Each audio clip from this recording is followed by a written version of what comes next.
Hi, Joe Muldowney here, and welcome to another edition of Running Shorts, the YouTube video series where I tried to help you become a better runner based on my running experience and coaching experience over many, many years. Today we're in the garage and we're going to talk about something important to all runners, and that is the Big Mo. So stay tuned and you'll learn more about it.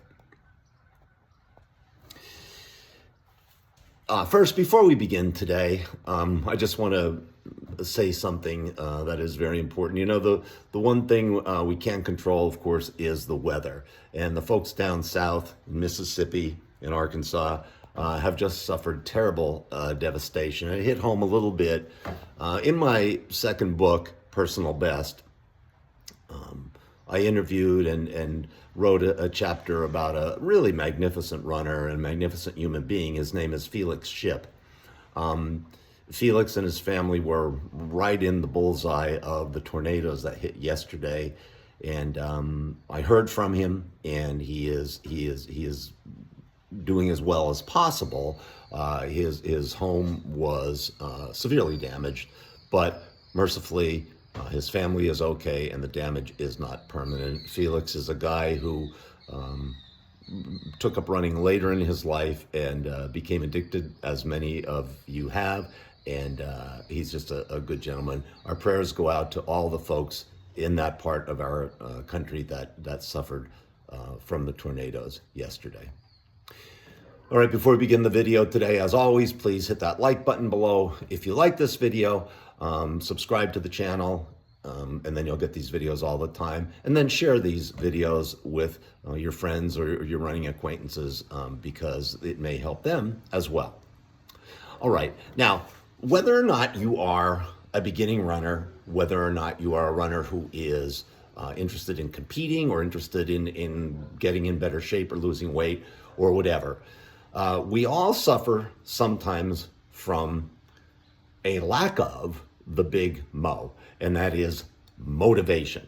How do we do it? How do we get and stay motivated? Well, let's go over a couple tips today, and we'll talk about that. Number one,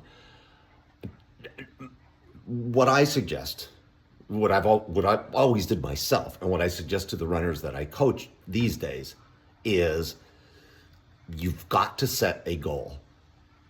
Now, that goal may be the local 5K race. It may be a marathon. It may be a half marathon.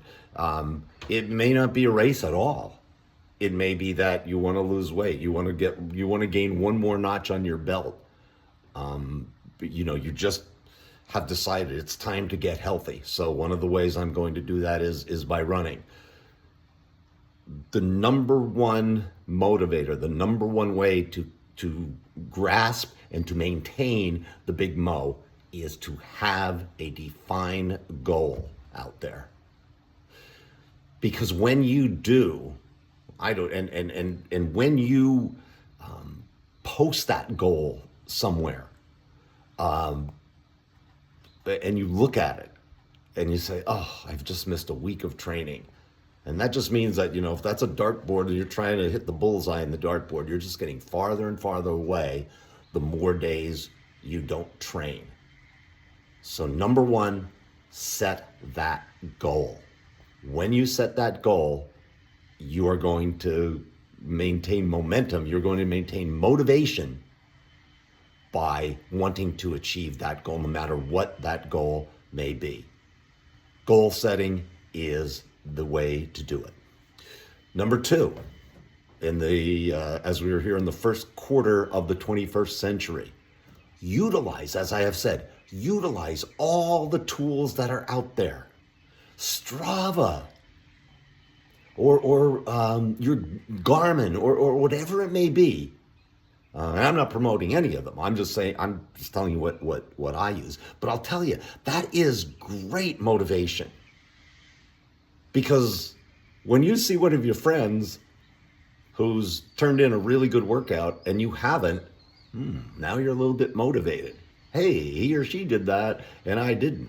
So it motivates you. So tip number two, Utilize social media. That's another way of keeping those goals in focus. Number 3, buy yourself something. This is a tough sport. There's no timeouts. There's no breaks in this sport. It's a tough sport. So when your motivation is down, when things maybe at home or on the job are getting a little bit difficult, buy yourself something. Get yourself a new pair of running shoes. These aren't new, but get yourself a new pair of running shoes. Maybe you're on a budget. You don't want to get those running shoes right yet, but get a new pair of shorts. Get a new singlet. Get yourself something that's going to motivate you to get you out there. Man, I'll tell you, there are few things in life, if you're a runner, that are better than the smell of those new shoes when they arrive at the door, when you go to your local running store and buy them. And you're taking them out of the box. And that first run, they feel so good. So buy yourself something. And that's going to help you stay motivated. You just want to go out there and run in those shoes. And as we said in a previous video, do not let those shoes get too worn down. So it's always good to have a spare pair of shoes around for you to run in. Finally, now I say this delicately because the friends that I've made in the running community over the years are really and truly some of my best friends. We've attended our children's weddings. We've witnessed in some cases, the birth of our children's children. These are dear friends, and we were dear friends from probably early on in our running careers. However, and we talk about it all the time, when that gun went off, that's when the friendship temporarily ended. So here's another piece of advice from me about staying motivated. If you're racing, I'll talk about if you're not running and racing in a second, but if you're racing, especially most of us run local races at some time or another, look at your competition. Maybe your competition in your age group. Maybe it's just someone you know. Maybe it's someone who you battle back and forth with. Use that as motivation. Oh, I want to beat that person so bad in this race, in this next race. There's no better motivation than that. And let me take that one step further with a story. Back in the 1980s, there was a tremendous runner. He ran the 1,500 meters primarily. His name was Marty LaQuarrie. He was a Villanova grad, and he was prominent on the world stage. And he trained religiously every day. And he was interviewed. And the interviewer asked him, well, do you even train on Christmas Day? Don't you even take a break on Christmas Day? He said, of course I train on Christmas Day. His main competitor was a gentleman who was of the Muslim faith. And he said, look, if I'm celebrating Christmas and I'm not running and he's not celebrating Christmas, that's one more day that he gets to train and I don't. And I'm cheating myself by not doing that. So there is a prime example of motivation, of setting that goal, of combining two things, setting the goal and, that competitor that you may be best friends with when when the race is over, but when that gun goes off, you are not friends. And finally, one more quick thing. If you are not racing, again, keep that motivation, make it against you. Oh, I didn't train for 2 weeks. I gained 5 pounds. And now I do have to let my belt out a notch.